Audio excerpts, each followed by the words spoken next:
Hello বন্ধুরা, good morning. তোমরা সবাই কেমন আছো? তো বন্ধুরা, আজকে আমি যাচ্ছি বাজারে। ফাইনালি আজকে সানডে, তো তার জন্য আজকে এনজয় করব। আর বাজার মার্কেট থেকে নিতে হবে চিকেন, আরও সবজি, আরও কিছু। তো বন্ধুরা, এখন আমি সকাল, আমাদের বাজে টাইম হচ্ছে 10টা, সাড়ে 10টা। তো এখনই আমি যাচ্ছি বাজারে, কেন রান্না করতে হবে তাড়াতাড়ি, নয়তো খাওয়া দাওয়া যাবে না। তো ফাইনালি ভাবছি বাজার থেকে কি কি নেব ডিসাইড করছিলাম আসার সময়, কিন্তু ডিসাইড করে বুঝতে পারলাম না। তার জন্যই মনে হলো যে বাজারে আগে যাই, তারপরে দেখি কি কি পাই। তো এই ভাইয়ের কাছে এসে আমি পেঁয়াজের দামটা শুনলাম, তো ভাই বলল 60 টাকা কেজি। তো মন খারাপ হয়ে গেল, কারণ কালকে আমি নিয়ে গেছি 30 টাকা কেজি। তো আমরা চলে যাই, এখানে একটা আন্টি দেখতে পাচ্ছ, ভালোই আন্টিটা। তো গাইস, আমরা চলে যাই পেঁয়াজ নিতে। তো একটা ভাইয়া আছে, তার কাছে দাম শুনলাম। তো ভাইয়াটা 30 টাকা কেজি বলল। তো ভাইয়াটাকে বললাম আমাদের দাও, তো আমাদের লাগবে। তো ভাইয়ার কাছ থেকে ফাইনালি নিয়ে নিলাম 2 কেজি পেঁয়াজ নিলাম। 2 কেজি পেঁয়াজ নিয়ে ভাইয়া বলছে দাম টাম সবই ঠিকঠাক হলো। তো 2 কেজি পেঁয়াজটা নিলাম। তো ভাইয়ার কাছ থেকেও মাপার জন্য দেখলাম যে সব ঠিকঠাক আছে কিনা। তো ভাইয়ার কাছে নিলাম পেঁয়াজ, সব ঠিকঠাকই ছিল। তো পেঁয়াজ নেওয়ার পরে ভাবছিলাম যে কী নেব। তো আস্তে আস্তে মনে হলো যে পেঁয়াজ নেওয়া তো হয়ে গেল। তো ভাবলাম কিছু টমেটো নিতে হবে। তো ভাইয়ার কাছে ছিল না, আরও আদার্স কিছু নিতে হতো, মরিচ, লঙ্কা টঙ্কা নিতে হতো। তো ভাইয়ার কাছে ছিল না। আর এখানে যে টমেটোটা দেখতে পাচ্ছ, এই টমেটোটা অতটা ভালো ছিল না, তার জন্য নিলাম না। কিন্তু এই টমেটোটা দেখে আমাদের অনেকটাই লোভ হয়ে গেল। তো এখান থেকেই টমেটো নিয়ে নিলাম। আর ধনেপাতা আর কাঁচা লঙ্কা আর কিছু সবজি ছিল, মানে মশলা জাতীয়, তো ওগুলো নিয়ে নিলাম। তো ফাইনালি আমি না বন্ধুরা, এই টমেটোগুলোর প্রেমে পড়ে গেছিলাম। তো ভাবছিলাম যে এগুলো যদি আমিও যদি টমেটো হতাম তাহলে এদেরকে বিয়ে পড়তাম। যাই হোক, ওগুলো পেঁয়াজ টিয়াজ তো সবই নেওয়া হয়ে গেল। তো চলো বন্ধুরা, পেঁয়াজ টমেটো হয়ে গেছে। তো বন্ধুরা, আরও আমাদের কিছু নিতে হতো।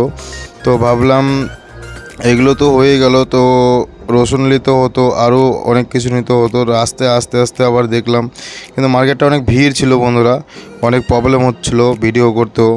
এই ভাইয়ার কাছে আবার পেয়ারা ছিল, এগুলো সব পাকা পেয়ারা, এগুলো তো আমরা খাই না। খেলে আমি কাঁচা পেয়ারা খুব ভালোবাসি, পাকাগুলো খায় না। বাট এদিক দিয়ে যাওয়ার পথে ভাবলাম রসুন ছিল না, তো রসুনের দামটা শুনলাম।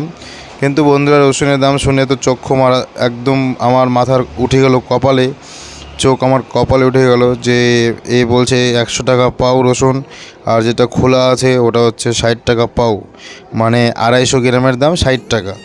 তো ফাইনালি ওখান থেকে আমি 250 গ্রাম খোলা রসুনটা নিলাম, যাতে আমাদের রুমে ছোলাছলির একটু সুবিধা হয়, আর যাতে একটু কষ্ট কম করতে হয়। আমরা সবসময় কষ্ট কমই করি বন্ধুরা, যে কারণেই আমার ও বন্ধুটা বলছে এটাই দিয়ে দাও। তো ঠিকই আছে, ওটা নিয়ে নিলাম। তো বন্ধুরা টাকা দিয়ে দিল। তো ফাইনালি হয়ে গেল রসুন টসুন সবই, পেঁয়াজ, টমেটো, ধনেপাতা। এখন চিকেনের পালা। তো ফাইনালি ভাইয়ের কাছে আসলাম চিকেন নেওয়ার জন্য, কিন্তু মনে অনেক কষ্ট পেলাম। চিকেনের দাম শুনে আমার মাথা তো আরও ঘুরে গেছে, যে আমি ওখানে পড়ে যেতে লাগছিলাম, কিন্তু একটুর জন্য আমাকে ভাইয়াটা হাত ধরলো, তাই আমি পড়লাম না। তো ফাইনালি ওখান থেকে চিকেন নিলাম না, কারণ যিনি 140 টাকা কেজি বললো, তার জন্য অন্য জায়গা থেকে চিকেন নিতে গেলাম। তো ফাইনালি অন্য জায়গায় যে চিকেন নেওয়ার ওখানে আসলাম। তো যে ভাইয়ার কাছ থেকে আমি চিকেন নিই, সেই ভাইয়ার ওখানে ছিল না। বাট ভাইয়া দিতে লাগছিলো একটা চিকেন, ওটা আমার ভালো লাগছিলো না, তার জন্য বললাম ভাইয়া এটা আমি নেবো না, আমাকে অন্য চিকেন দাও। বাট এখান থেকে আমি ওই বড় চিকেনটা ভাইয়াকে বললাম যে ওটা ওঠাও, যতটা হোক আমি নিয়ে নেব। তো ভাইয়া চিকেনটা দিল, বাট চিকেনটা ওয়েটে ও বসতে যাচ্ছিল না। দেখো ও কী করে নামে যাচ্ছে, ওকে আবার জোর জবরদস্তি বসানো হলো খুব কষ্ট করে। তো চিকেনটার ওয়েট ছিল বন্ধুরা 2 কেজি 700, 2 কেজি 700। তো ভাইয়াকে দাম বলার পরে ভাইয়া বলল 270 টাকা, মানে 100 টাকা কেজি। বাট চিকেনটা কিন্তু অনেক ভালো ছিল, আর চিকেনের মিটও ছিল ওখানে অনেকটা, কিন্তু ওগুলো আমরা নেই না। আমরা নিলে এরকম মানে গোটা চিকেনটা নিয়ে কাটিং করে পুরা ইয়েটাই নেই। আর যারা যারা তোমরা চিকেন নিতে চাও 100 টাকা কেজি, তারা চলে আসো সাকিনাকা, মুম্বাই সাকিনাকা, এখানে পেয়ে যাবা। আর এখানে দেখতে পাচ্ছ ভাইয়ার পুরো অ্যাড্রেস দেওয়া আছে। আর এই চিকেন 100 টাকা কেজি। তো চিকেনটা নেওয়ার পরে ভাইয়া ফাইনালি কেটে রেটে দিল। তো আমরা চিকেন নেওয়া কমপ্লিট। তো এখন আমাদের নিতে হতো মশলা। সামনে যেতে যেতে আমার দাদুর সাথে দেখা, কিন্তু দাদুটা রাজার মতন করে বাইকে বসেছিল, তাই কথা বললাম না, ভাবলাম পরে বলবো। তো আমাদের নিতে হবে তো আরও মশলা। তো গেলাম মশলার দোকানে যাওয়ার পথে যাই ভালোই একটা সিন ছিল, কিন্তু ওটা বলবো না, তোমাদের কমেন্ট করো যে কী সিন ছিল ভাই। আর আঙ্কেলও খুব আমাকে দেখছিল, ভাইয়াও দেখছিল যে হঠাৎ করে তুই কেন ভিডিও করছিস, আগে তো করিস নাই।